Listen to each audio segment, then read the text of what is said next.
భక్తులందరికీ నమస్కారం అండి. దేవి అనుగ్రహం ఛానల్కి స్వాగతం.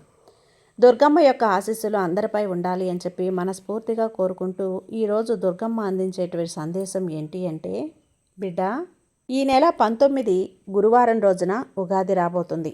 అప్పటి వరకు కూడా తొందరపడకు.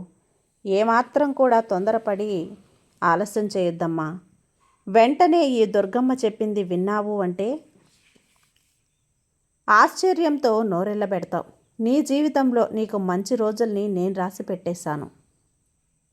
ఇక ఈ అమ్మ ఆశీర్వాదం నీకు పూర్తిగా కలగబోతోంది. ఈ దుర్గమ్మపై నీకు నమ్మకం ఉంది కదా, సంతోషంగా ఉండు. వచ్చే ఈ శుభవార్తని కాలదన్నుకోకు బిడ్డ.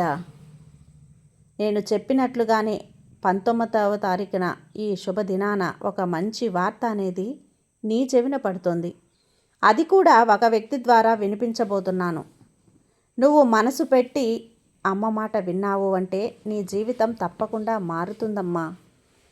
నీ జీవితంలో వచ్చే ఒక మార్పు గురించి, నువ్వు వినే శుభవార్త యొక్క సూచన గురించి ఈరోజు ఈ ప్రతి మాట కూడా నీ మనసు తాకే వరకు నీ మాట చెబుతూనే ఉంటాను. కాబట్టి జాగ్రత్తగా వినమ్మా అని చెప్పి దుర్గమ్మ మన కోసం తెచ్చిన సందేశాన్ని వినే ముందుగా మన ఛానల్ని కనుక కొత్తగా ఎవరైనా చూస్తూ ఉన్నట్లయితే ప్లీజ్ సబ్స్క్రైబ్ చేసుకోండి ఫ్రెండ్స్. వీడియో నచ్చితే కనుక లైక్ చేసి సపోర్ట్ చేయండి. ఇక వీడియోలోకి వెళ్ళబోయే ముందుగా ఒక్కసారి మనకు తెలిసిన గురువుగారండి, శ్రీ వారాహి అమ్మవారి జ్యోతిష్యాలయంలో జ్యోతిష్యం చెప్తున్నారు గురూజీ సుబ్రహ్మణ్యం రాజు గారు.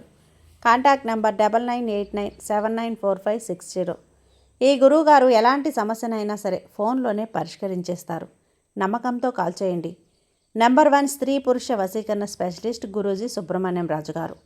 భార్యాభర్తల మధ్య కలహాలు రావటం, ప్రేమించుకున్న వారు దూరం అవ్వటం, మనశ్శాంతి లేకపోవటం, శత్రుపీడ, నరఘోష, నాగదోషం, శత్రు ప్రయోగాలు, ఆరోగ్య సమస్యలు, ఆర్థిక సమస్యలు, కుటుంబ సమస్యలు, మానసిక సమస్యలు మరియు ఎటువంటి సమస్యలకైనా సరే శాశ్వతమైన పరిష్కారం చూపిస్తారు గురూజీ సుబ్రహ్మణ్యం రాజు గారు.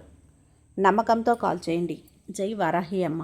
ఇక వీడియోలోకి వచ్చేస్తే, బిడ్డ, ఈరోజు ప్రతి మాట కూడా నీ మనసు తాకే వరకు నేను నిన్ను విడిచిపెట్టేదే లేదు. ఈరోజు ఈ అమ్మ చెప్పే ఈ మాటని వింటున్నావు కదా, మరి ఈ దుర్గమ్మ నీ కోసం ఎలాంటి శుభవార్తను తీసుకొచ్చిందో ఇప్పుడే వీడియో అన్నీ కూడా అర్థమవుతాయి. అలాగే మనసు కూడా చాలా ప్రశాంతంగా ఉంటుంది. ఏ అలజడులు ఉన్నా సరే వెంటనే తొలగిపోతాయి. ఇప్పుడు నీ మనసులో ఒకే ఒక ప్రశ్న తిరుగుతూ ఉంది కదా, అమ్మా దుర్గమ్మ, నేను ఏ తప్పు చేయకపోయినా సరే నాకే ఎందుకు ఇలా జరుగుతుంది? నా జీవితంలో ఎన్నడూ కూడా ఒకరి మంచినే కోరాను, కానీ నేను ఎవరిని కూడా మోసం చేయలేదు, ఎవరికీ కీడు చేయలేదు. కానీ అదే నా బలహీనంగా మారిపోయింది. ఏంటి తల్లి, నేను చెప్పిన తప్పేంటి? నేను చేసిన పొరపాటు ఏంటి? నేను చేసిన పాపం ఏంటి? ఇతరులకి సాయం చేయటమే నేను చేసిన తప్ప? ఎందుకమ్మా నా జీవితం ఇలా చేశావు? ఎందుకమ్మా నా జీవితంలో సంతోషం అనేది రాకుండా ఇంతలా నేను బాధపడేలా నువ్వు చేస్తున్నావు? నిన్నే నమ్ముకున్నాను కదా, మరి నీ బిడ్డని నువ్వు ఇంతలా బాధ పెడితే నేనేమైపోవాలి? ఎవరికి చెప్పుకోవాలి తల్లి? ఒక తల్లిగా నీతోనే కదా అన్నీ పంచుకుంటూ ఉన్నాను. మరి అలాంటిది నువ్వే పట్టించుకోకపోతే నేనేం చెయ్యాలి? ఎవరితో చెప్పుకోవాలి అని అంటున్నావు కదా. చూడమ్మా, నీలో ఉన్న అతి మంచితనాన్ని చాలామంది అవకాశంగా తీసుకుంటున్నారు. నీ నిశ్శబ్దాన్ని ఓటమిగా భావించారు. కానీ నీ జీవితంలో ఒక దశలో మీరు ఎక్కువగా ఏం చేసినా సరే అన్నీ అనుకూలంగా జరగలేదు, ముందుకు వెళ్ళడం లేదు అనుకుంటున్నావు కదా. చాలా కష్టపడినా కానీ చివరి క్షణంలో ఆగిపోతూ వస్తున్నారు. డబ్బుకు సంబంధించిన సమస్యలో ఏవో ఖర్చులు ఎదురవుతూనే ఉన్నాయి. అనవసరమైన బంధంలో దూరం అనేది ఏర్పడుతూ ఉంది. ఇది నీ తప్పే కాదులే తల్లి. కర్మచక్రంలో ఉన్న ఆలస్యం కొద్దీ ఇలా నువ్వు ఇబ్బంది పడుతూ ఉన్నావు. భయపడకు, ఈ దుర్గమ్మ ఉంది కదా, నువ్వు ఎక్కడ ఉన్నా సరే నిన్ను పైకి లేపుతాను. అవును తల్లి, ఒక్కటే చెప్పనా, భగవంతుడు కొంతమందిని బాగా శుద్ధి చేసిన తర్వాత మాత్రమే వారికి అదృష్టాన్ని అందిస్తాడు. అలానే నువ్వు కూడా రెండో మార్గం నీ జీవితంలో ఇప్పటి వరకు జరిగిన ప్రతి బాధ నిన్ను బలహీనంగా చేయటానికి కాదు తల్లి, నీ లోపల ఉన్న నిజమైన శక్తిని బయటకు తీసుకురావటానికి. మీరు ఓడిపోయినట్లుగా మీకు అనిపించవచ్చు, కానీ ప్రతిదీ కూడా నువ్వు వాస్తవాన్ని గ్రహించాలమ్మా. అవును, చెప్పాలంటే తుఫాను వచ్చే ముందు చాలా నిశ్శబ్దంగా ఉంటుంది. అది శాశ్వతమైన మార్పు కాదు. అది అలా వచ్చి ఇలా వెళ్ళిపోతుంది. నేను నీకు ఎన్నో పరీక్షలను గురి చేశాను కదా. అనవసరంగా ఎన్నో రకాలుగా నువ్వు ఇబ్బందులు పాలయ్యేలా చేశాను. కాలం నిన్ను పరీక్షించింది. కానీ ఇప్పుడు అదే పరీక్ష జరుగుతూనే వస్తుంది. నీ దశలో అనవసరమైనటువంటి ఒత్తిడికి నువ్వు గురయ్యావు. ఎన్నో విషయాలు నీకు భారంగా అనిపించాయి. ఎవరికైనా నీ బాధ చెప్పాలంటే వాళ్ళు అసలు వింటారా లేదా, నన్ను అర్థం చేసుకుంటారా లేదా అని నువ్వు ఆందోళన చెందుతూ ఉన్నావు. చూడమ్మా, ఇదే ఆఖరి పరీక్ష తల్లి. ఇది దాటితే చాలు, మళ్ళీ నువ్వు తిరిగి చూసే అవకాశం కూడా ఉండదు.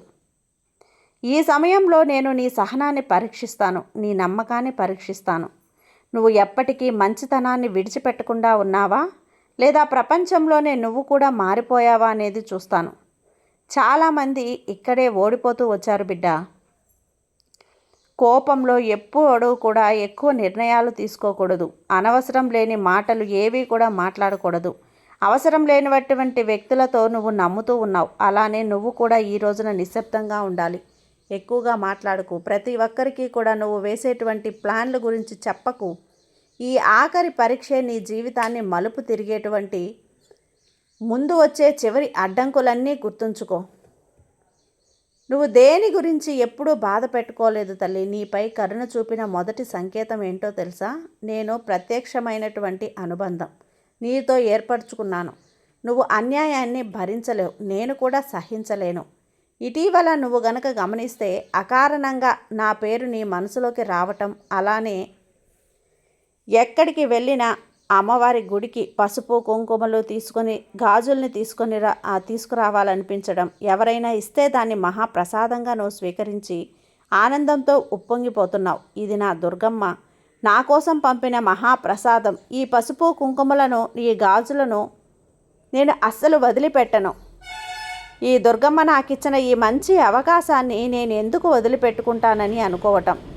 అలా అని ఎక్కడ చూసినా సరే నా నామం, నా రూపం నీకు కనిపించడం, ఇవన్నీ కూడా నేను నీతో ఉన్నాను అని చెప్పి సంకేతం. నువ్వు అడగకపోయినా సరే నీ కన్నీళ్లను చూశాను తల్లి. నువ్వు నాపై కోపంగా ఉన్నా సరే నేను నిన్నెప్పుడూ విడిచిపెట్టలేదు. నీ జీవితంలో నేను జోక్యం చేసుకోవటం పెట్టనప్పటి నుంచే చాలా విషయాలు నీకు తెలియకుండానే నీకు అనుకూలంగా మారాయి బిడ్డ.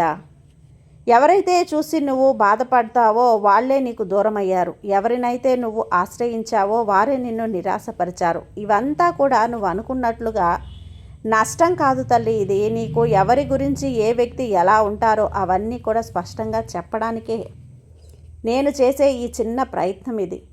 అవునమ్మా, కొంతమంది నీతో బాగా ఉంటారు, అలానే దూరం అవుతూ ఉంటారు. వారిని అర్థం చేసుకోవటమే, లేదంటే నీకు వారి మధ్య ఏదైనా తప్పు జరిగింది అని కాదు, వారు నీకు సరైన జోడీ కాదు అని అర్థం చేసుకో తల్లి. అది స్నేహం కావచ్చు, బంధం కావచ్చు, ఎవరైనా సరే నీకు దూరం చేశారు అంటే అది కూడా నీ మంచికే అని నువ్వు అర్థం చేసుకో. ఏంటమ్మా అది, నా మంచిగా నా బంధాన్ని నాకు కాకుండా చేశారు కదా అని భగవంతుణ్ణి అడుగుతున్నావు కదా. చూడమ్మా, వాస్తవంగా చెప్పాలి అంటే నీ జీవితంలో నా జోక్యం అనేది ఎప్పుడైతే మొదలయ్యిందో అప్పటి నుంచి నీ జీవితంలో ఎన్నో మార్పులు వచ్చాయి. కానీ నీకు తెలియలేదంతే, నువ్వు అర్థం చేసుకోలేదు. భగవంతుడు ఏదైనా సరే నీకు మంచి చేయటం కోసమే కదా ఆయన నీ జీవితంలోకి వచ్చేది. అది నువ్వు అర్థం చేసుకోకపోయినా భగవంతుణ్ణి నిందిస్తే ఎవరికి చెప్పుకోవాలో చెప్పు. ఒక్కొక్కసారి నువ్వు కూడా భగవంతుణ్ణి అర్థం చేసుకొని ప్రవర్తించాలి కదా. చాలా సంవత్సరాలుగా నువ్వు దాచుకున్నటువంటి ప్రతి బాధలు కూడా బయటికి రాబోతున్నాయి. నీ కన్నీళ్ళ తర్వాత ఒక విచిత్రమైనటువంటి తేలికపాటి నువ్వు వస్తుంది. మనసు ప్రశాంతంగా ఉంటుంది. ఇక ఇది నీ జీవితంలో అత్యంత ముఖ్యమైన రోజు. ఇక్కడి నుంచి అదృష్టం నెమ్మదిగా నీ వైపు వస్తుంది. నువ్వు ఇప్పటి వరకు ఎన్నో సహించావు కదా, అవన్నీ కూడా భగవంతుడు చూశాడు. ఇక ఇప్పుడు నీ సహనానికి ఫలితం అనేది ఇవ్వాల్సిన సమయం వచ్చేసింది తల్లి. ఇక నువ్వు నిశ్చింతగా ఉండు. ఒక ముఖ్యమైన సంకేతం నీకు అందిస్తాను. నీ జీవితం నుంచి అకారణంగా దూరమైన కొంతమంది వ్యక్తులను నువ్వు గమనిస్తావు. నీ జీవితంలో రేపటి నుంచి ఒకటి జరగబోతోంది. నీకు చాలా దగ్గరగా అనుకున్నటువంటి కొంతమంది వ్యక్తులు నెమ్మదిగా దూరం అవుతారు. వారి నుండి మాట తగ్గుతుంది, ఫోన్ కాల్స్ తగ్గిపోతాయి. నువ్వు మాట్లాడినా సరే స్పందన మారిపోయినట్లుగా నీకు అనిపిస్తుంది. ఇది చూసి నువ్వు బాధపడతావు, నేనేం తప్పు చేశాను అని. నీ మనసు నిన్ను ప్రశ్నిస్తుంది. కానీ నిజం చెప్పాలంటే ఇది నువ్వు చేసినటువంటి తప్పు కాదు, ఇది నేను చేసుకున్నటువంటి జోక్యం అని అనుకుంటావు. నేను నీ జీవితంలో కొత్త అధ్యాయాన్ని మొదలు పెట్టాలనుకుంటున్నాను. చెప్పాను కదా, నీ జీవితంలో 19వ తేదీ ఒక అద్భుతాన్ని జరిపించబోతున్నాను. ఈ దుర్గమ్మ ఆశీస్సులతో అన్నీ కూడా జరగబోతున్నాయి తల్లి. కాబట్టి జరిగిపోయిన గతాన్ని తలుచుకొని బాధపడకు. మంచైనా చెడైనా సరే, నీకు ఏం జరిగినా సరే ఈ దుర్గమ్మ అంతా మంచే చేస్తుంది అని నమ్ము. అప్పుడే నీ జీవితం మారుతుంది. అలా మారేలా నేను చేస్తాను. ఇక ఏమాత్రం కూడా నువ్వు ఆలస్యం చేయకుండా ఉండు. భయపడాల్సిన అవసరం కూడా లేదు, బాధపడాల్సిన అవసరం అంతకన్నా లేదు. ధైర్యంగా సంతోషంగా ఉండమ్మా. ఈ దుర్గమ్మ కొండంత అండగా నీకు తోడుండగా నీకు భయం ఎందుకు చెప్పు. నిశ్చింతగా ప్రశాంతంగా ఉండు. ఖచ్చితంగా ఈ అమ్మ ఆశీస్సులు నీకుంటాయి. నీ జీవితం సంతోషంగా ఉండేలా ఈ తల్లి నిన్ను ఆశీర్వదిస్తున్నాను బిడ్డ. సర్వే జన సుఖినో భవంతు. జై దుర్గమ్మ.